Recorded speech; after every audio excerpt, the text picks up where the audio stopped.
Subscribe now and press the bell icon. Never miss an update. नमस्कार साथियों, स्वागत करता हूं सबका इस YouTube चैनल पर जिसका नाम है स्टडी विद पीएन लोधा। मित्रों, रीड शिक्षक भर्ती 2020 हेतु जैसा कि सभी को पता है कि जल्द आपके विज्ञप्ति आ जाएगी अगले महीने और फरवरी में आपका एग्ज़ाम होने वाला है। तो इसी को दृष्टिगत रखते हुए मैंने ये टीचिंग मेथड की स्पेशल टेस्ट सीरीज आज से शुरू की है।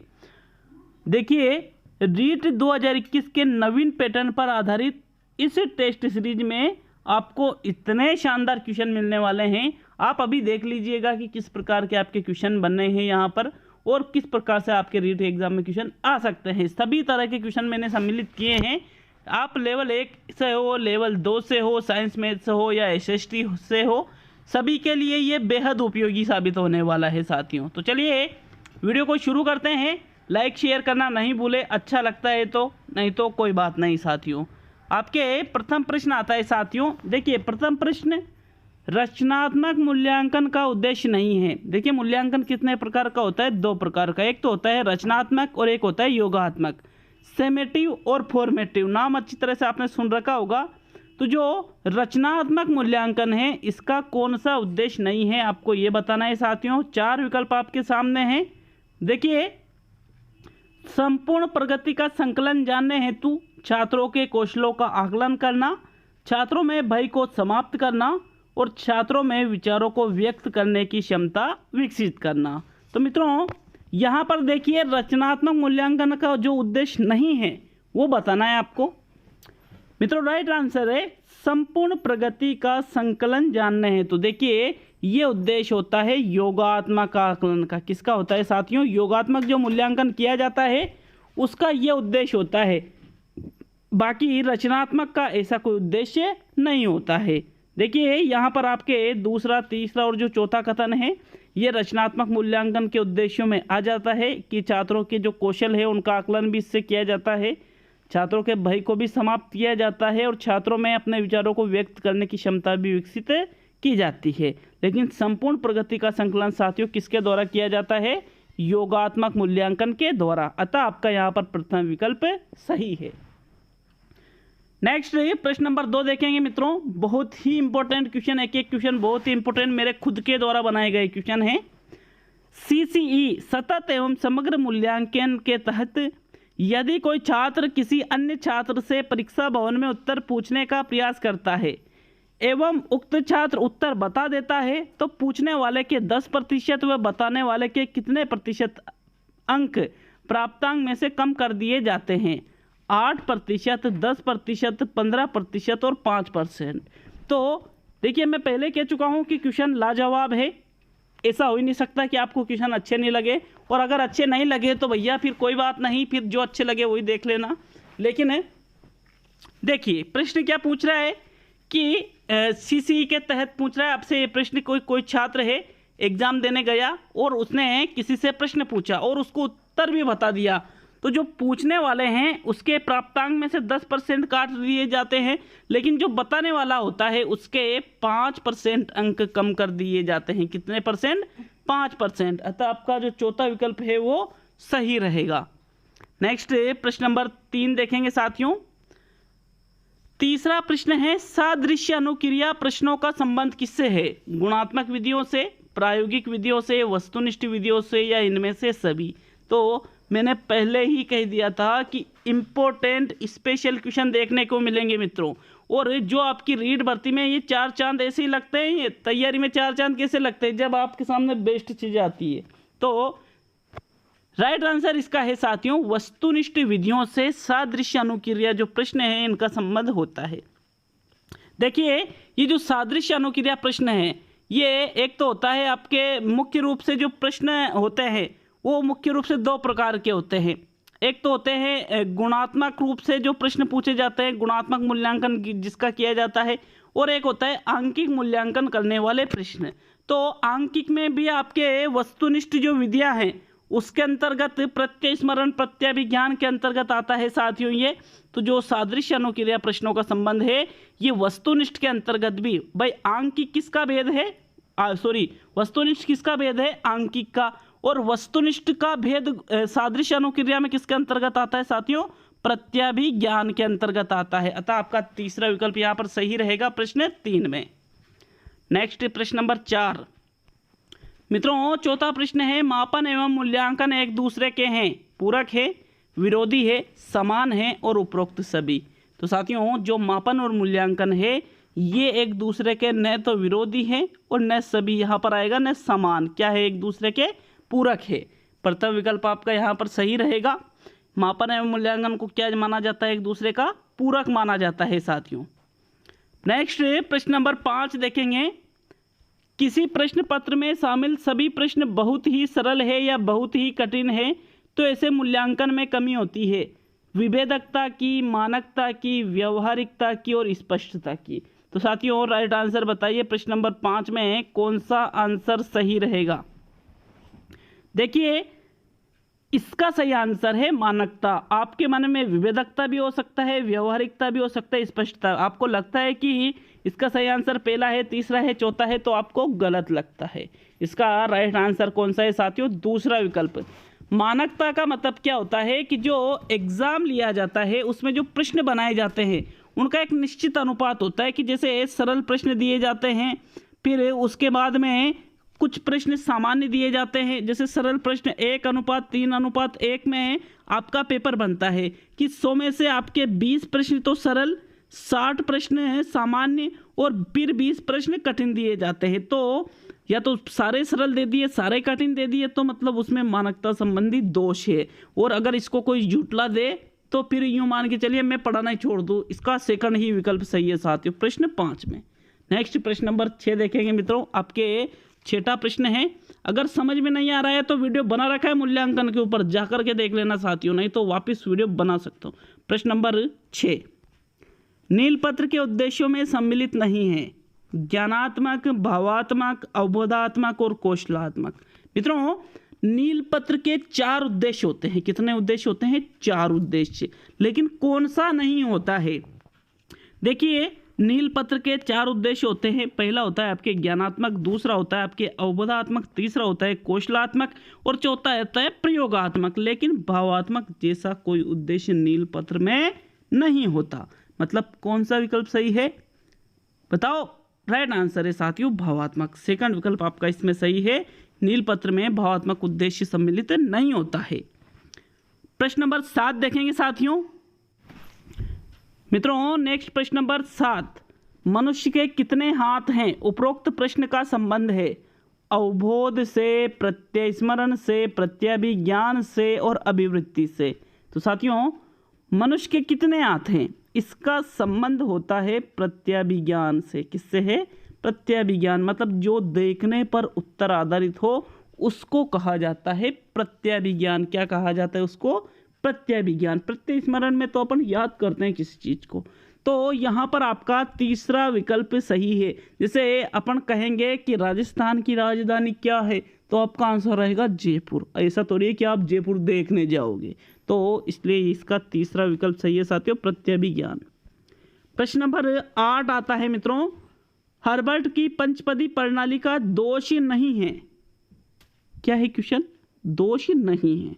विकल्प है अध्यापक की स्वतंत्रता का हनन इसमें होता है, शिक्षण प्रक्रिया यंत्रवत हो जाती है, छात्र व्यवहारिक ज्ञान से वंचित रह जाते हैं और गद्य का शिक्षण इस उपागम से संभव नहीं है।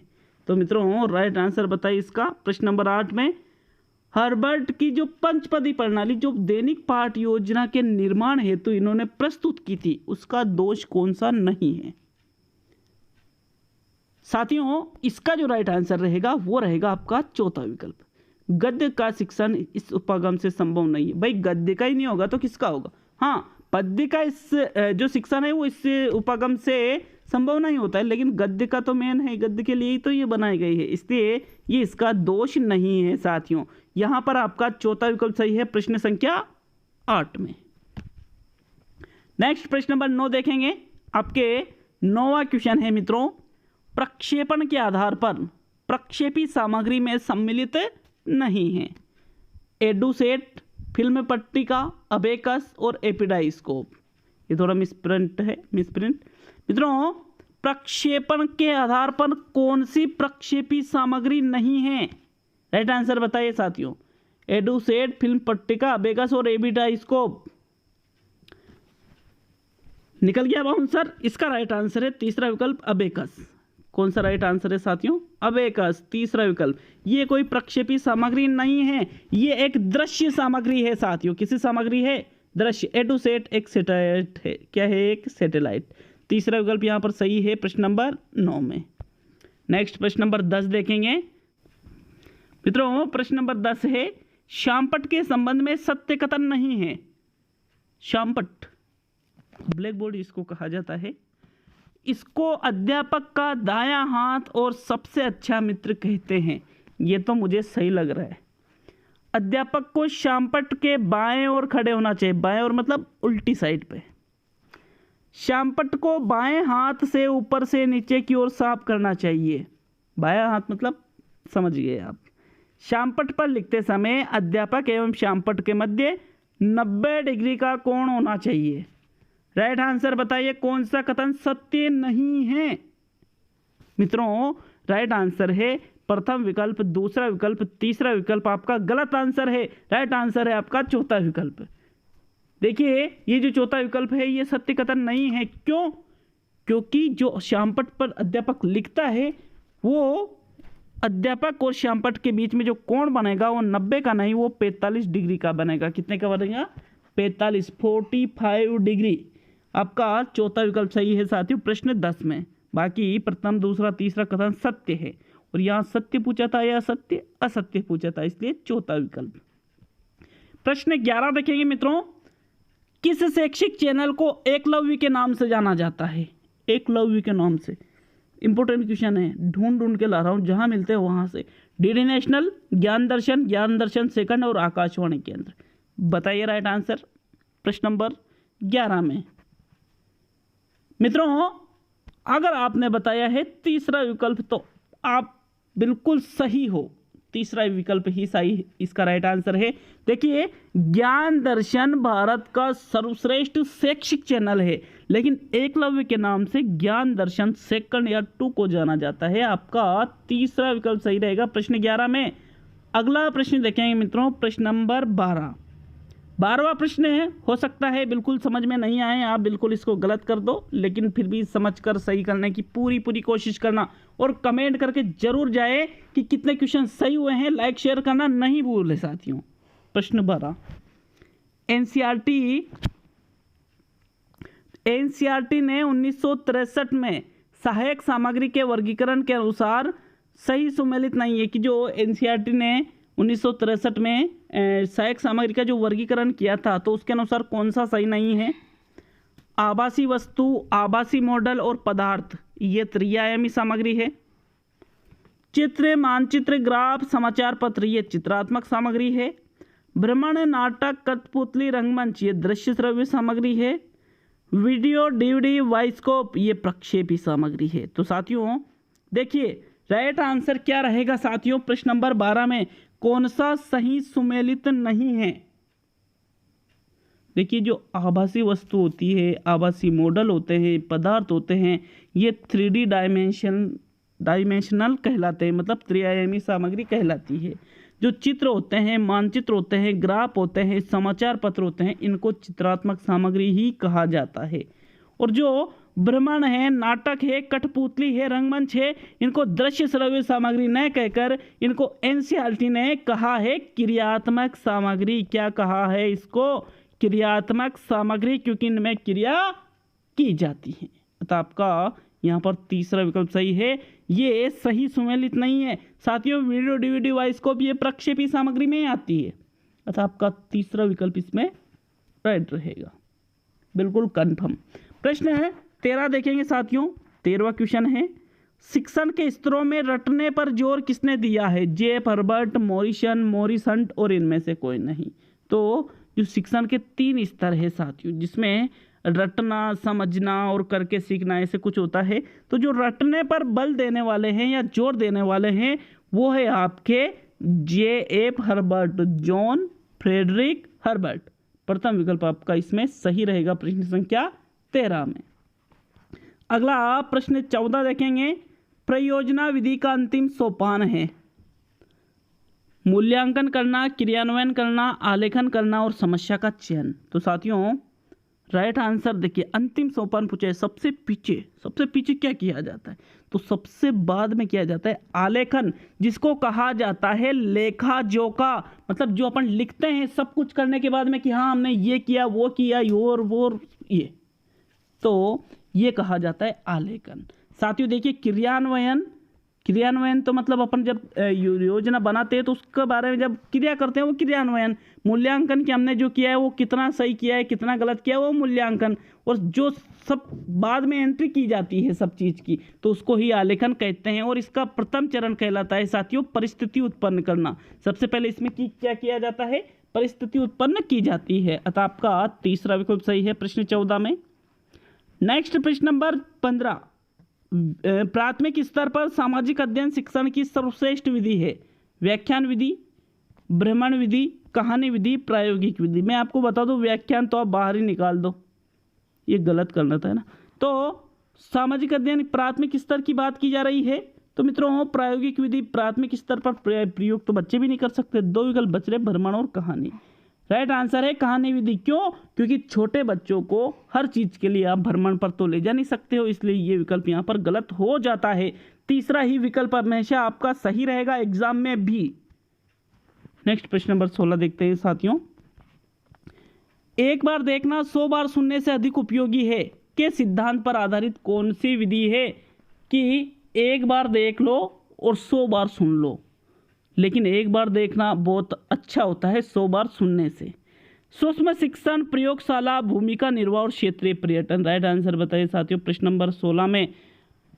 बिल्कुल सही, चौथा विकल्प आपका सही है प्रश्न नंबर 16 में साथियों। क्षेत्रीय पर्यटन जो विधि है ये इस सिद्धांत पर आधारित है कि किसी चीज को एक बार देख लो और 100 बार सुन लो। बात देखने में ज्यादा मजा आता है। पर चौथा विकल्प आपका सही है प्रश्न 16 में। तो ये आज के 16 क्वेश्चन थे। कमेंट करके जाना कैसा लगा टेस्ट पेपर, और बोर तो नहीं हुए जरूर बता कर जाए साथियों। बहुत बहुत धन्यवाद। मिलते हैं अगले वीडियो में। बिल्कुल तैयारी जारी रखना अपनी।